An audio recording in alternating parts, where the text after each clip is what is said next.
snack. Me and you gonna have a little chat about books. Hi guys, so I am here today to do a book review, and the book that I'm going to be reviewing is The Thousand Autumns of Jacob de Zoet by David Mitchell. This was my first ever David Mitchell book, and I read it as part of the Rainbow Readathon, and I managed to get through this in about 2 days, which, seeing as it's like almost 600 pages, pretty damn good, I'd say. I really enjoyed it. The writing's fairly small, and yeah, I was really happy to have got through it in that amount of time, because I then went to an event the day after where I actually watched David Mitchell and Neil Gaiman, and it was amazing. It was a lot of fun, and yeah, I really enjoyed the book. So let's get into what this is all about, because it's quite different to what I normally tend to read. So this is not a fantasy book, which is unusual for me on my channel, but I have been wanting to get into David Mitchell's stuff for a while. I know that he writes not necessarily fantasy, but he does write weird books and sort of ethereal feeling books, and he has elements of the story which feel like they could maybe border on fantasy but not quite. So it's not really fantasy, but I don't know what I would class it as. It's a kind of weird genre blend of various different things. It has historical fiction elements, and it also has characterization that's really well done, and it has a lot of trade and statistical stuff sort of thrown in as well. So it's a well bulked out story. There's a lot that's going on, there's a lot of stuff that you get to discover. We focus a lot on the East Indian Trading Company, who are a major source, or were a major source of trade back in the day, in the sort of early 1800s, and we focus a lot on Japan as a culture because that is where a large majority of this book is set. This book is definitely a very lyrical, historical focused book with some wonderful characters and some really interesting strands of narrative actually. When I began the book, I was instantly intrigued by what was going on. It didn't necessarily hook me straight away as some books do, but it drew me in gradually, and it built up the story and the layers of the story quite slowly. Things were interesting from the start and things were intriguing from the start, but they didn't necessarily grab me and draw me straight into it. It was a slow build-up. I immediately felt like the writing style was very good, it was very fluid, it felt easy to get through, but because of the focus of this slow build-up, it did take me longer to get into than a normal book or a normal read of this length would have. So I'm glad that I did it as part of the read-along, because that really pushed me to get through it quicker and to just go for it headlong and dive in and really absorb the whole story in one go. And I definitely found myself drawn into this very, very convincing world that Mitchell had created. This is set largely in Nagasaki in Japan in the 1800s. We see the Dutch trading with Japan as a focus. We follow a variety of different characters, the main one being Jacob de Zoet, of course. He is a young clerk who is in Japan. He's there to try and make his fortune because he wants to marry a young lady, but he doesn't have money to marry her really, so he wants to go off and make his fortune in order to come back and marry her. We also follow a young lady called Orito. She is a young midwife learning her trade and the ways of medicine in Nagasaki, and we also follow a translator called Uzaemon.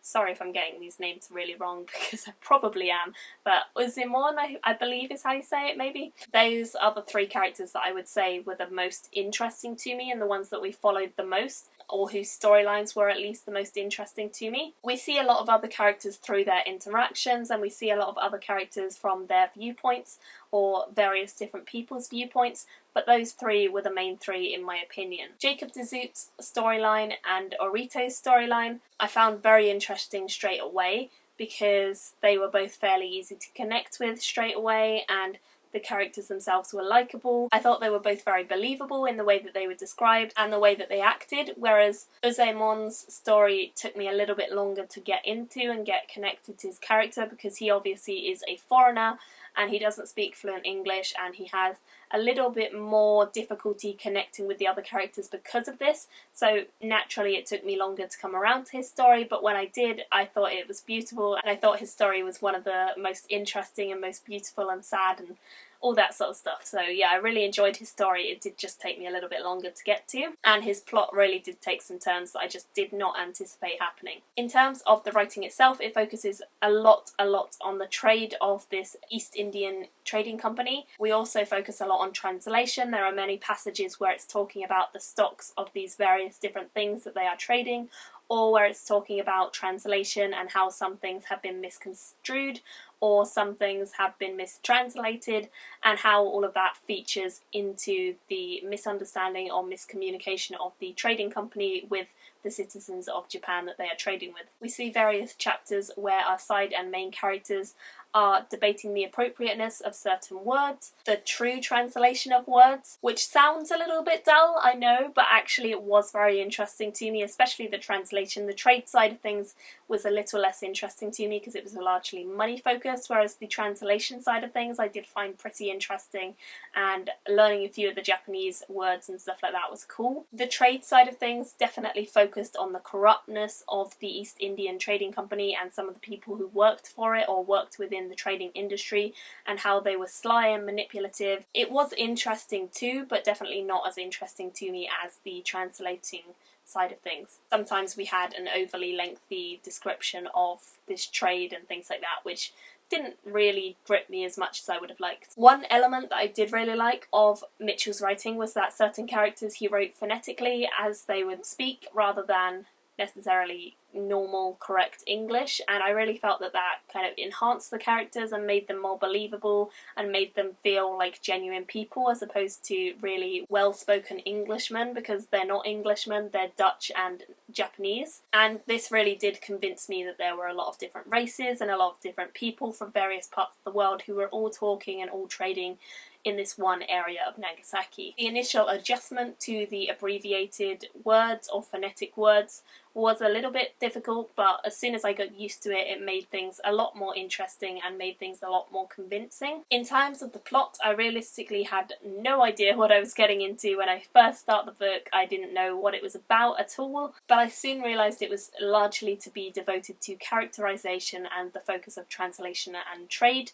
These seem to be the three large main themes in the book, which was fine by me once I discovered what they were. At first I was a little confused about where we were going with things, but the plot itself does not just have these three things. We do see the characters as they go through things. We see them take some different twists and turns that I didn't anticipate, and we get to see them face some harsh things and some sad things and some lovely things. So there's a mix of like heartbreak and happiness throughout the book, various different characters that we follow. We also get to see business exploration, and we get to see the customs of these trades and cultures that we are following. I suppose what the story really boils down to is that we get to see in-depth characters, and we get to see how they discuss the differences in their cultures and the agreements that they are willing to make in order to do business. Those are the three real elements that we focus on. It's a story that's divided into three parts, and the skipping around narrative can be a little difficult to follow. In some places you have to remind yourself occasionally who it is exactly that we're following, but on the whole I felt it was very compelling as a story, it was very convincing as a story, and definitely a good read overall. I would give this a solid 4 out of 5 stars. I thought it was a great introduction place to David Mitchell. It's definitely different from what I normally read, as I say, but it's something different in a good way, and it's something that I would like to explore further, so I do want to pick up some of his other books in the future, and I have the Bone Clocks over on my shelf, which I will be picking up sometime in the future for sure. I would say that David Mitchell is a really interesting author. The ideas that he brings across in his novels is interesting, and he does some really cool things that I've not seen a lot of authors do, especially in the fantasy genre, because why would they?